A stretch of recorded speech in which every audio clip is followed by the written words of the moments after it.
तो इस सीरीज का नाम है रेचेड। तो इस सीरीज में हम देखेंगे कि कोई फिजिकल या मेंटल बीमारी के लिए हम सबसे ज्यादा एक डॉक्टर या नर्स पर ही विश्वास करते हैं, लेकिन क्या होगा जब वही डॉक्टर या नर्स किसी डेमन से कम ना हो जो पेशेंट के साथ बहुत ही इनह्यूमन एक्सपेरिमेंट करे। यही हम आज की कहानी में देखने वाले हैं। इस सीरीज की कहानी शुरू होती है 1947 के एक मेंटल असाइलम से, जहाँ पर पेशेंट का बहुत ही इनह्यूमन तरीके से ट्रीटमेंट किया जाता था। एक दिन एक पेशेंट को एक बाथटब में रखा जाता है जहाँ पर उसका पानी बहुत तेजी से गर्म हो रहा था। पेशेंट की स्किन भी जल रही थी और वो नर्स रिक्वेस्ट कर रही थी कि उससे बाहर निकाल दें, लेकिन नर्स लूसी डॉक्टर के दिए हुए ऑर्डर के हिसाब से उसको 20 मिनट तक गर्म पानी में जलने देती है और फिर पेशेंट को तुरंत निकालकर बर्फ के पानी में रख दिया जाता है। पेशेंट की हालत मरने से भी बदतर हो गई थी, लेकिन लूसी के मुताबिक पेशेंट अब प्योर हो चुकी है। फिर डॉक्टर रिचर्ड अपने बाकी डॉक्टर और नर्स को लोबोटॉमी कैसे करते हैं ये सिखाते हैं। पहले एक पेशेंट के ब्रेन में स्क्रू घुसाया जाता है, फिर उसकी आंखों से एक स्क्रू ड्राइवर को घुसाकर उसके ब्रेन के एक हिस्से को चोट पहुंचाई जाती है, जिस वजह से जो पेशेंट अग्रेसिव बिहेव करते हैं वो शांत हो जाते हैं और उनका कोई भी रिएक्शन नहीं निकलता है। बाकी नर्स और डॉक्टर को ये प्रोसेस बहुत ही घिनौना लगता था, लेकिन एक नर्स सारा को ये प्रोसेस बहुत ही अच्छा लगता था। सारा की अगर बात करें तो कुछ ही हफ्तों पहले सारा इस हॉस्पिटल में नर्स की जॉब करने के लिए आई थी, लेकिन उसको डॉक्टर रिचर्ड जॉब पर नहीं रखते हैं। सारा को किसी भी कीमत पर इस हॉस्पिटल में जॉब करना थी, तो सारा इसीलिए एक नर्स की यूनिफॉर्म चुरा लेती है। वो एक पेशेंट को गलत मेडिसिन दे देती है और सारा खुद ही पेशेंट की उल्टी करवाकर उसको बचा लेती है। फिर उसी दिन उस हॉस्पिटल में गवर्नर आया था, जो कि सारा के काम को देखकर उससे बहुत ही इम्प्रेस था, जिस वजह से डॉक्टर रिचर्ड को सारा को काम पर रखना पड़ता है। लेकिन सारा को पता था कि गवर्नर के जाने के बाद में डॉक्टर रिचर्ड किसी न किसी बहाने से सारा को जॉब से निकाल देगा, तो इसीलिए सारा एक डिप्रेशन वाले पेशेंट को बताती है कि एक चाकू डॉक्टर रिचर्ड के केबिन में है। वो पेशेंट वैसे भी डिप्रेशन में था और अपनी जान लेना चाहता था, तो इसीलिए वो पेशेंट डॉक्टर रिचर्ड के केबिन में जाकर रिचर्ड के चाकू से खुद को मार डालता है। अब देखा जाए तो सीधे सीधे डॉक्टर रिचर्ड इसमें फंस जाएंगे और सारा ने भी ये देख लिया था, तो इसीलिए सारा डॉक्टर रिचर्ड को बोलती है कि वो उस लाश को संभाल लेगी, तो डॉक्टर इसकी टेंशन नहीं ले। सारा उस पेशेंट की डेड बॉडी को जला देती है और अब डॉक्टर रिचर्ड सारा को जॉब से नहीं निकाल पाएंगे, क्योंकि सारा के पास में डॉक्टर रिचर्ड का एक बहुत बड़ा सीक्रेट छुपा हुआ था। लेकिन सिर्फ एक जॉब के लिए सारा ये सब नहीं कर रही थी, इसमें सारा का कुछ और राज छुपा हुआ था। सारा का एक भाई था एडमंड, जो कि एक प्रीस्ट के मर्डर केस में फंसा हुआ था और पब्लिक की डिमांड थी कि एडमंड को फांसी दे दी जाए, लेकिन इससे पहले ये देखा जाएगा कि एडमंड की मेंटल हालत क्या थी। इसीलिए सारा ने इस हॉस्पिटल में जॉब ले ली थी ताकि अपने भाई को किसी भी तरह वो फांसी की सजा से बचा ले, लेकिन ये इतना आसान नहीं था। एडमंड को मर्डर करते हुए जेकब नाम के एक आई विटनेस ने देख लिया था। सारा पहले जेकब के साथ दोस्ती करके उसका ट्रस्ट जीतती है, फिर जेकब को एक होटल में ले जाकर उसके ड्रिंक में कुछ मिलाकर वो उसको बेहोश कर देती है। फिर सारा जेकब के साथ में लोबोटॉमी ऑपरेशन करती है, जिसके बाद जेकब जिंदा तो था लेकिन एक लाश बनकर रह गया था। अब विटनेस की प्रॉब्लम तो सॉल्व हो गई थी, लेकिन एडमंड को सजा से बचाने के लिए डॉक्टर रिचर्ड का सर्टिफिकेट चाहिए होगा, जिसमें ऐसा लिखा हो कि एडमंड सच में मेंटल पेशेंट है।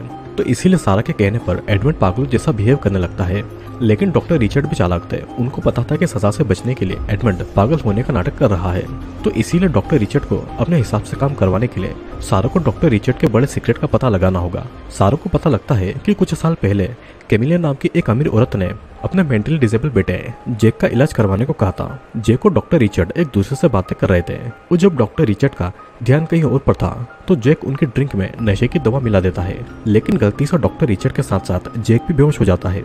जेक को जब होश आता है तो उसके दोनों हाथ और दोनों पाँव डॉक्टर रिचर्ड ने नशे में काट देते, जिसके बाद डॉक्टर रिचर्ड वहां से भाग जाते हैं और कैमिलिया डॉक्टर रिचर्ड से बदला लेने के लिए जॉर्ज को डॉक्टर रिचर्ड को ढूंढने का काम देती है। इस इंसिडेंट्स पर सारा अपना प्लान बनाती है और जॉर्ज को डॉक्टर रिचर्ड के हॉस्पिटल का एड्रेस दे देती है और डॉक्टर रिचर्ड को भी जॉर्ज कब आएगा ये बता देती है। उस रात जॉर्ज हॉस्पिटल आता है डॉक्टर को पकड़ने के लिए, लेकिन डॉक्टर जॉर्ज के सर पर अटैक करके उसको बेहोश कर देता है। जॉर्ज की जब आंखें खुलती है तो वो एक बाथटब में था और डॉक्टर रिचर्ड बाथटब के पानी को गर्म कर देते हैं और जॉर्ज उस गर्म पानी में जलने लगता है। फिर बहुत कोशिश करने के बाद में जॉर्ज किसी तरह खुद को उस बाथटब से निकाल लेता है, लेकिन तब तक जॉर्ज की स्किन बुरी तरीके से जल चुकी थी। डॉक्टर रिचर्ड को मारने के लिए जॉर्ज बाहर आता है, लेकिन जॉर्ज को खतरा मानकर सिक्योरिटी उसको गोली मार देती है और जॉर्ज की वहीं पर मौत हो जाती है। डॉक्टर रिचर्ड के कहने पर सारा जॉर्ज की डेड बॉडी को जला देती है। अब ये मर्डर छुपाने के लिए डॉक्टर रिचर्ड एडमंड को उस सर्टिफिकेट को देने के लिए राजी हो जाते हैं। फिर हॉस्पिटल में एक पार्टी होने वाली थी और डॉक्टर रिचर्ड के कहे मुताबिक सारा एडमंड को पार्टी में पागलों की तरह बिहेव करने को कहती है ताकि सभी को लगे कि एडमंड सच में पागल है, लेकिन एडमंड का कुछ और ही प्लान था।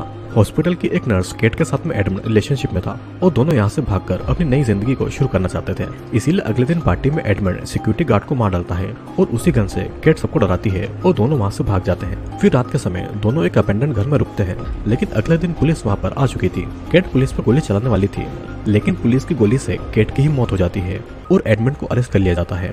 अब पब्लिक डिमांड की वजह से गवर्नर डिसाइड करते हैं कि एडमंड पागल हो या न हो, उसे इलेक्ट्रिक्यूटेड करके मौत की सजा दी जाएगी। एडमंड की सजा कैसी होगी ये पब्लिक को दिखाने के लिए गवर्नर पहले एक दूसरे कैदी को इलेक्ट्रिक चेयर पर बैठाकर उसको इलेक्ट्रिक शॉक देता है और इलेक्ट्रिक शॉक इतना ज्यादा भयानक था कि उस क्रिमिनल की बॉडी पर आग लग जाती है और वहीं पर मारा जाता है। और कुछ ही दिनों के बाद में एडमंड को भी ऐसे ही इलेक्ट्रिक्यूशन की सजा दी जाएगी। सारा गवर्नर को रिक्वेस्ट करती है कि वो एडमंड को पेनलेस मौत दे, लेकिन गवर्नर सारा की कोई भी बात नहीं मानता है। तो इसीलिए सारा खुद एडमंड को मेडिसिन की मदद से पेनलेस मौत देने की सोचती है। लेकिन तभी एक स्प्लिट पर्सनालिटी डिसऑर्डर वाली पेशेंट जिसका नाम ओलिविया था, उसकी पर्सनालिटी खुद को डॉक्टर मानने लगती है और वो कहीं से गन लेकर एडमंड को हॉस्पिटल से छोड़ देने की डिमांड करती है। गन को देखकर सभी डर जाते हैं और लूसी एडमंड की सेल को खोल देती है। फिर एडमंड गन लेकर लूसी से अपनी सिस्टर के बारे में पूछता है कि उसकी सिस्टर ने उसको बचाने की कोशिश क्यों नहीं की। लूसी उसको बताती है कि सारा खुद उसको पेनलेस मौत देने की तैयारी कर रही है। यह सुनकर एडमंड को बहुत बुरा लगता है कि उसकी बहन उसको मारना चाहती है और एडमंड ओलिविया के साथ कार में वहां से निकल जाता है। रास्ते में सारा और एडमंड एक दूसरे को देखते हैं, लेकिन एडमंड अपनी सिस्टर से बातें नहीं करता है। कहानी फिर कुछ सालों के बाद मेक्सिको में शुरू होती है, जहाँ पर सारा कुछ लोगों के साथ में एक रेस्टोरेंट में लंच कर रही थी। तभी सारा अपने दोस्तों से एक न्यूज सुनती है कि एक नर्स ने 7 लोगों को मार दिया है और उसी टाइम सारा के लिए एडमंड का एक फोन आता है और एडमंड जल्दी उससे मिलने वाला था। और इसी के साथ ये कहानी ये पर खत्म होती है। दोस्तों, इस कहानी में हमने एक ऐसी नर्स को देखा जो कि अपने भाई को बचाने के लिए किसी भी हद तक जा सकती है। हॉस्पिटल में जॉब पाने के लिए सारा ने एक सुसाइड करवा दिया और ऐसा इंसिडेंट्स पैदा किया ताकि डॉक्टर रिचर्ड पर ही सुसाइड का शक हो जाए और डॉक्टर रिचर्ड उसको जॉब से न निकाल पाए। हॉस्पिटल में सारा ने लोबोटोमी ऑपरेशन सीखा था, जिसके बाद सारा ने विटनेस पर लोबोटोमी ऑपरेशन करके उसको जिंदा लाश बना दिया ताकि वो एडमंड के खिलाफ गवाही न दे पाए। सारा ने कोशिश तो बहुत की कि अपने भाई को मौत की सजा से बचा ले, लेकिन एडमंड के दूसरे प्लान के कारण उसको और भी ज्यादा पेनफुल सजा मिली और इसीलिए सारा अपने भाई एडमंड को खुद पेनलेस मौत देने वाली थी, क्योंकि वो भी किसी तरह एडमंड को बचा नहीं पा रही थी। लेकिन किसी तरह एडमंड बच के निकल गया, पर गलत फहमी के कारण वो अपनी सिस्टर से नफरत करने लगा। उसको लगा कि सारा उसको मारना चाहती है और सारा ने उसे बचाने की कोई कोशिश नहीं की थी। मूवी के आखिरी सीन में आपने देखा होगा कि किसी नर्स की न्यूज़ आई है जो कि 7 मर्डर कर चुकी है और उसी टाइम एडमंड भी सारा को कॉल करता है। मतलब कि एडमंड सारा से बदला ले रहा था और उसी ने सारे की बात न्यूज़ में डाली होगी।